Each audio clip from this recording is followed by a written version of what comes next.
My name is Jenna, and I grew up in what looked like the perfect family from the outside. We lived in a massive house in the wealthy part of town, complete with a pool and a 3-car garage that my father's luxury vehicles called home. My dad built his company from the ground up, turning it into a successful enterprise that provided us with everything we could ever want. And my mother, Diana? Well, she made sure everyone knew just how successful we were.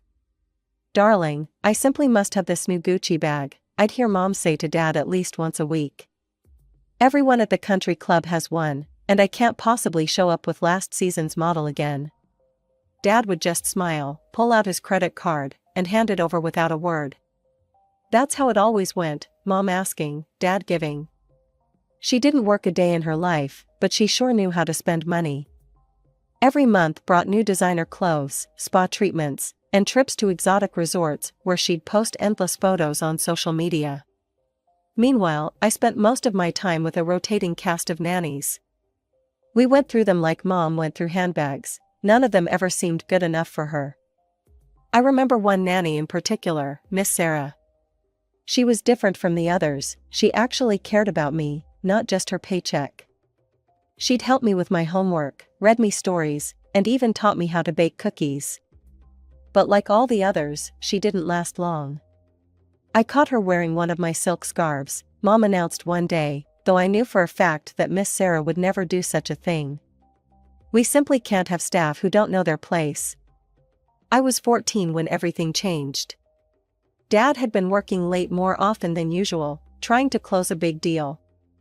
Mom was planning her next vacation to the Maldives, completely oblivious to the stress lines deepening on Dad's face.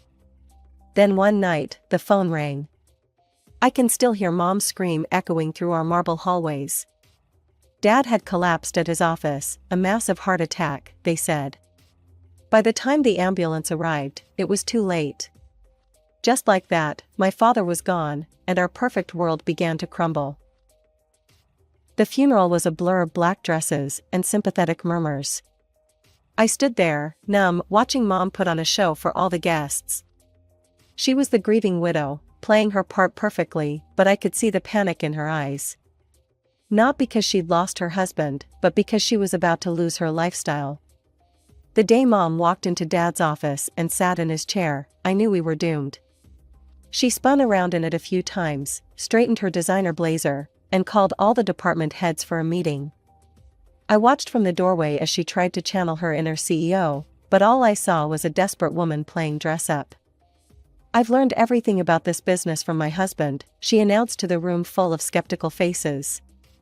"We're going to take this company to new heights." I wanted to scream. Dad hadn't taught her anything about business, she'd never shown any interest. The most involvement she'd had with the company was organizing the annual Christmas party. But now here she was, making grand proclamations about expansion plans and market strategies she clearly didn't understand. That night at dinner, she couldn't stop talking about her new role. "Did you know, Jenna, that your father had all these complicated spreadsheets? Well, I've simplified everything. Who needs all those numbers when you have instinct?" "Mom," I tried to reason with her, "maybe you should hire someone to help run things? Someone with experience?" She waved her hand dismissively. "Don't be silly, darling. I'm doing perfectly fine. You should hear how impressed everyone is with my natural business acumen." But they weren't impressed. Over the next few months, I watched as experienced employees started disappearing one by one. First went Dad's trusted CFO, then the operations manager, and soon even the junior staff were jumping ship. Meanwhile, I'd overhear whispered conversations about missed payments, canceled contracts, and mounting debts. Mom started taking money from the company accounts for her personal expenses, insisting she deserved it as the CEO. When I questioned her about it, she'd just pat my head and say, "You're too young to understand business, sweetie." Every family gathering became a stage for her delusions. "The company's never been better," she'd boast to our relatives. "I've modernized everything. James would be so proud." Dad would have been horrified. I was only 15, but even I could see we were heading for disaster. The final blow came just before my 16th birthday. The bankruptcy notice arrived on a Tuesday morning, right after Mom had ordered new office furniture for her expanding empire. We lost everything. The company was sold to pay the debts, but it wasn't enough. Our house went next. I watched as movers packed up our luxury furniture and Mom's designer wardrobe. We moved to a tiny house on the outskirts of town, the kind of place Mom used to drive past with her nose in the air. The only thing we had left was my college fund, money Dad had set aside in a protected trust that Mom couldn't touch. But that didn't stop her from trying. "Jenna, darling," she'd say, "voice honey sweet, you know we could use that money now. We can always figure out college later." "No, Mom. That's for my education." Her face would darken. "After everything I've done for you, this is how you repay me? By watching your mother struggle while you sit on a pile of money?" She'd give me the silent treatment for days after these conversations, but I stood my ground. I'd seen how quickly she could burn through money, and I wasn't about to let her destroy my future too. The next 2 years dragged by in tension and cold shoulders. Mom and I barely spoke except to argue about money. When my high school graduation finally came around, she made it clear she wouldn't celebrate my achievement. "Why should I throw you a graduation party?" she said the morning of the ceremony, not looking up from her coffee cup. "You won't even help your own mother when she needs it." I'd already been accepted to Barrett University, a good school 3 states away. Mom didn't know it yet, but I'd chosen it specifically for the distance. As soon as the graduation ceremony ended, I told her my plans.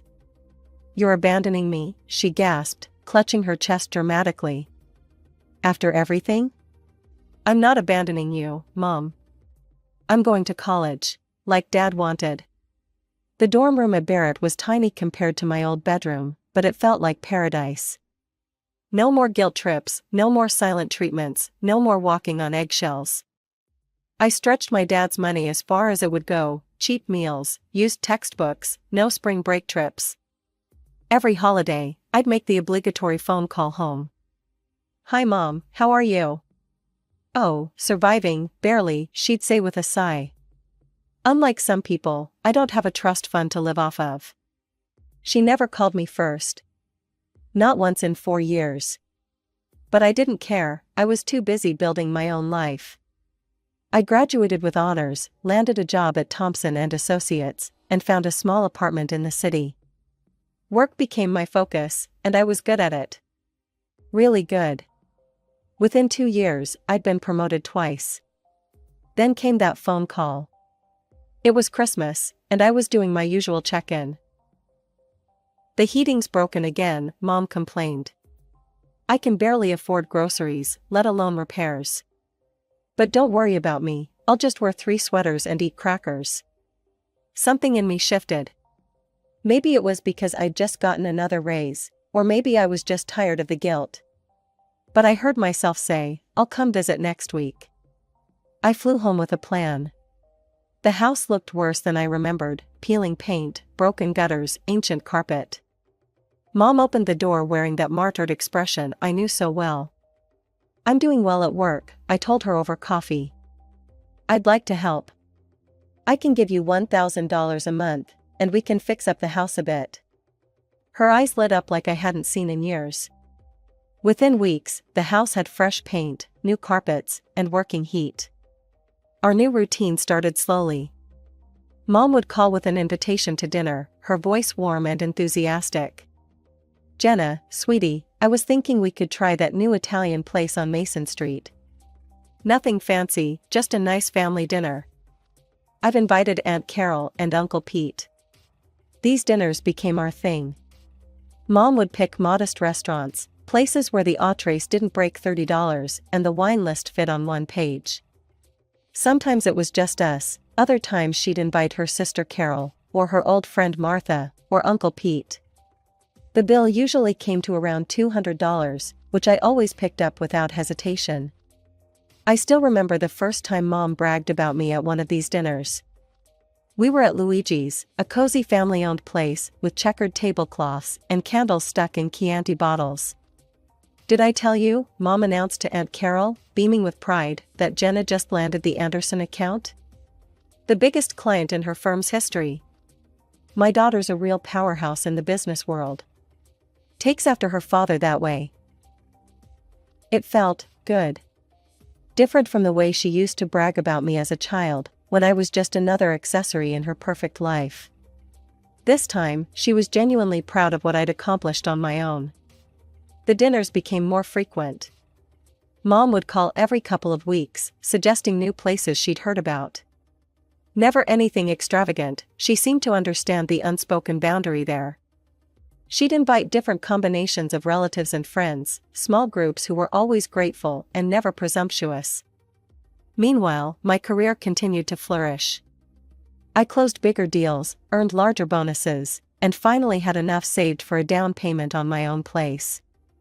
The mortgage was substantial, but manageable with my salary. Mom came to my housewarming party, and for once, she didn't make any comments about the size or location. She just hugged me and said, "You've done so well, sweetie." When I upgraded to a new car, it felt natural to give Mom my old one. It was still in great condition, a 5-year-old Lexus that I'd maintained meticulously. Her ancient Honda was on its last legs anyway. The car was just the beginning. I noticed her ancient dial-up internet connection during one visit and immediately arranged for high-speed fiber installation. Then I started covering her utility bills when I realized she was keeping the house too cold in winter to save money. The real turning point came when I planned my first business trip to New York. Mom had always wanted to see Broadway, so I invited her along. Then Aunt Carol mentioned she'd never been to New York either, and before I knew it, I was booking tickets for 3. They were perfect travel companions, excited but not demanding. They were happy with comfortable mid-range hotels and authentic local diners. We walked everywhere instead of taking taxis, and they spent hours in Central Park, just people watching. That first trip set a precedent. Whenever I had to travel for work, Boston, Chicago, San Francisco, I'd bring Mom and 1 or 2 relatives along.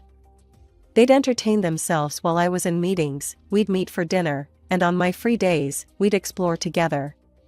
They never asked for shopping sprees or expensive shows, though I'd occasionally surprise them with tickets to a musical or a nice dinner cruise. It felt like I was finally getting to know my real mother, the person she might have been if money hadn't warped her perspective so badly all those years ago. The phone call came on a Tuesday morning while I was reviewing contracts at work. Mom's voice had that special excitement I'd grown to recognize over the years. "Jenna, honey, I've been thinking about my birthday next month. You know I'm turning 55, right?" "Of course, Mom. I was planning to come down for it. Did you want to do something special?" "Oh, yes, I want to celebrate properly this time. It's a big milestone, after all." I immediately started planning. "How about a nice dinner at your place? We could invite the usual crowd, Aunt Carol, Uncle Pete, Martha. I could hire a caterer, or we could order from that Italian place you love." "Oh no, darling," she cut me off. "Don't worry about any of that. I want to arrange everything myself this time. You've done so much for me lately, let me handle my own birthday celebration." Something in her tone should have warned me, but I was just happy to see her taking initiative. "Are you sure? I really don't mind helping." "Absolutely positive. Just show up at 7. I'll text you the restaurant address." When the day came, I flew in early and checked into my usual hotel. Mom had texted me an address I didn't recognize, but I didn't think much of it until my taxi pulled up at Le Chateau, the most expensive restaurant in the city. The kind of place where the menu doesn't list prices and you need reservations months in advance. The headwaiter led me through the main dining room, past the crystal chandeliers and gold-leafed walls, to a massive private section in the back. My heart stopped. There, spread across several tables draped in pristine white linen, sat at least 30 people, every relative we had, plus what looked like half of Mom's social circle.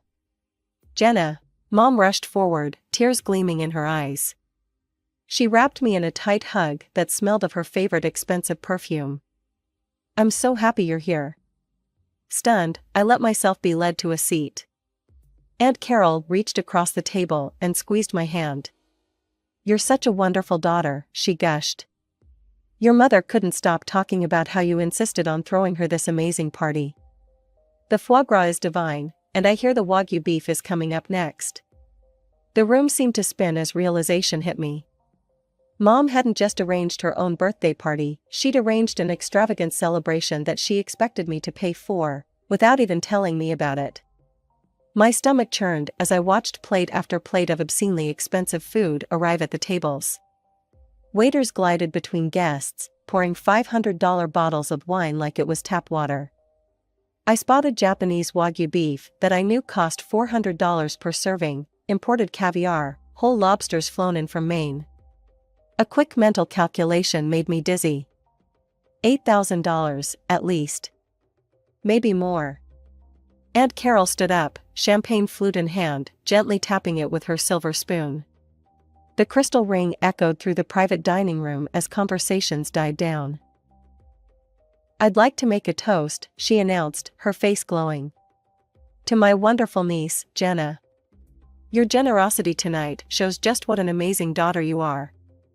The way you've taken care of your mother, and now this incredible celebration." "I'm sorry," I cut in, my voice shaking slightly. "But I need to stop you right there." The room fell silent. Mom's smile froze on her face.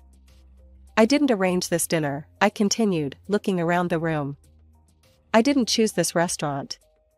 I didn't authorize any of these expenses. In fact, this is the first I'm hearing about any of it." Gasps rippled through the gathering. Someone's fork clattered against their plate. "Jenna," Mom hissed, her face reddening. "Don't be ridiculous. Of course you're paying for this. Who else would?" I stood up slowly, my chair scraping against the marble floor. "No, Mom, I'm not. I offered to host a nice dinner at your house or order from your favorite Italian place. You said you wanted to handle everything yourself. You never mentioned Le Chateau or inviting 30 people. But you always pay," she sputtered. "You've been paying for everything. For reasonable things. Normal restaurants. Basic bills. Not this." I gestured at the extravagant spread. "I don't owe you a blank check." "You ungrateful." Mom's voice cracked. "After everything I've done for you." "Everything you've done for me?" I laughed, but there was no humor in it. "You mean like trying to spend my college fund? Or running Dad's company into the ground?" The silence in the room was deafening. I reached into my purse and pulled out my wallet, counting out $200. "This covers my pork chop and glass of wine," I said, placing the bills on the crisp white tablecloth. "Good luck with the rest." I walked out without looking back, my heels clicking against the marble floor like a countdown. Nobody called after me. Nobody tried to stop me. The night air hit my face like a slap as I emerged onto the street. I hailed the first taxi I saw and directed it to my hotel. As soon as I reached my room, I turned off my phone. I knew it would start ringing soon enough, angry calls from Mom, disappointed messages from relatives, demands for explanations. But for now, I just needed silence. I sat on the edge of the hotel bed, hands shaking, and watched the city lights twinkle through the window. For the first time in years, I felt truly alone, and strangely, wonderfully free. The next morning, my phone nearly exploded when I turned it on. The notifications kept coming, 47 missed calls from Mom, 28 from Aunt Carol, 15 from Uncle Pete, dozens more from various relatives. The voicemail was full. I took a deep breath and called Mom. She picked up on the first ring. "Mom, I'm sorry about how things went down last night," I started, trying to keep my voice steady. "I'm coming over now. We need to talk about what happened at the restaurant." I genuinely thought she might meet me halfway. That maybe, just maybe, she'd realize how inappropriate it was to arrange such an extravagant party on someone else's dime without even asking them.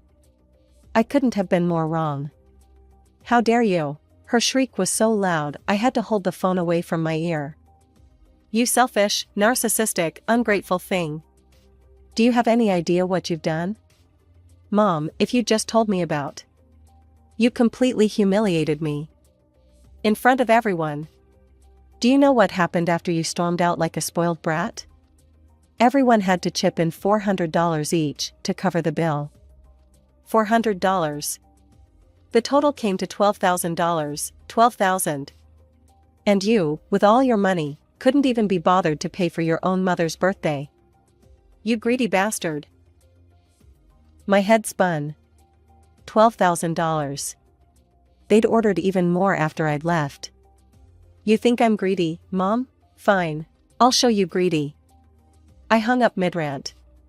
My hands weren't shaking anymore. Instead, a cold clarity settled over me as I opened my laptop. First, I logged into my bank account and canceled the automatic monthly transfer of $1,000 to her account. Next, I called the car dealership where I'd purchased my old Lexus. Hi, this is Jenna Mitchell. I need to arrange for a vehicle retrieval. The car is still in my name. 20 minutes later, a tow truck was on its way to Mom's house. I pulled up the internet service provider's website. 3 clicks and her high-speed connection was scheduled for disconnection. Finally, I opened my social media account and started typing. Important announcement for my family members, effective immediately, I will no longer be financing any trips or travel expenses for my mother or relatives. Any previous arrangements are cancelled. Please make your own travel plans going forward. I hit post and closed my laptop. It felt like closing a chapter of my life. The fallout was nuclear. Within hours of my social media post, my notifications exploded with comments from relatives who, just days before, had been more than happy to enjoy my generosity. How could you do this to your own mother? Aunt Carol wrote. After everything she sacrificed for you. You're nothing but a selfish, money-obsessed ingrate. Uncle Pete, who'd traveled with us to San Francisco just 2 months earlier, chimed in, your father would be ashamed of what you've become. Is this how he raised you? To abandon family? The comments kept coming, each one more venomous than the last. My cousin Rachel, who I'd helped move into her new apartment just last year, posted, don't bother showing up at my wedding in September. I don't want someone so heartless at my special day. Aunt Carol followed up with another blow, and you can forget about my 60th anniversary party next month. We don't need your money or your presents. It was fascinating, really, watching how quickly they forgot all the dinners, all the trips, all the times I'd picked up the check without a second thought. Now I was the villain in their story, the greedy daughter who'd cut off her poor mother. None of them mentioned the $12,000 dinner bill they'd been forced to split. None of them questioned why Mom had invited 30 people to a restaurant where entrees started at $300 without discussing it with the person she expected to pay. In their version of events, that part didn't matter. The first few weeks were the hardest. I threw myself into work, took on extra projects, anything to keep my mind occupied. My phone kept buzzing with messages from unknown numbers, relatives, trying to reach me through different phones after I'd blocked them. I changed my number. Some nights, I'd lie awake wondering if I'd done the right thing. But then I'd remember all the times Mom had manipulated me, all the guilt trips, all the endless demands, disguised as love. The birthday dinner wasn't an isolated incident, it was just the most blatant example of a pattern that had been there all along. 2 months after the restaurant incident, Mom tried to reach out. She used her neighbor's phone to leave a voicemail. Jenna, honey, can we talk? I miss you. Things have been difficult. Maybe we could meet for coffee? Just us? Her voice sounded smaller somehow, less certain. Part of me wanted to believe she'd changed, that she'd finally understood. But then I noticed she still hadn't apologized. There was no acknowledgement of what she'd done, no taking responsibility. Just another attempt to reel me back in. I blocked that number too. Life went on. I got another promotion at work. Without the constant drain of supporting Mom and various relatives, my salary stretched further than I'd ever imagined. I took a trip to Europe, alone this time, no relatives to entertain, no one's demands to accommodate. It was liberating. Sometimes, through mutual acquaintances or social media, I hear bits and pieces about Mom's life. She had to downsize again, move to an even smaller place. She complains to anyone who'll listen about her ungrateful daughter who abandoned her. The relatives all sympathize, of course, but interestingly, none of them have offered to support her the way I did. Do I miss having a mother? Sometimes. But I miss the mother I needed, not the one I had. I miss the idea of family, but not the reality of what my family had become, a network of users all too happy to take everything I could give and then condemn me when I finally said enough. Maybe someday Mom will have a real epiphany. Maybe she'll understand that love shouldn't come with a price tag, that family isn't about financial transactions. Maybe she'll offer a genuine apology, not the kind that comes with excuses or demands, but one that shows true understanding of the hurt she's caused. If that day comes, I might be open to rebuilding some kind of relationship. A different one, with clear boundaries and mutual respect. But even then, I'll never go back to being the family ATM. That chapter of my life is closed forever.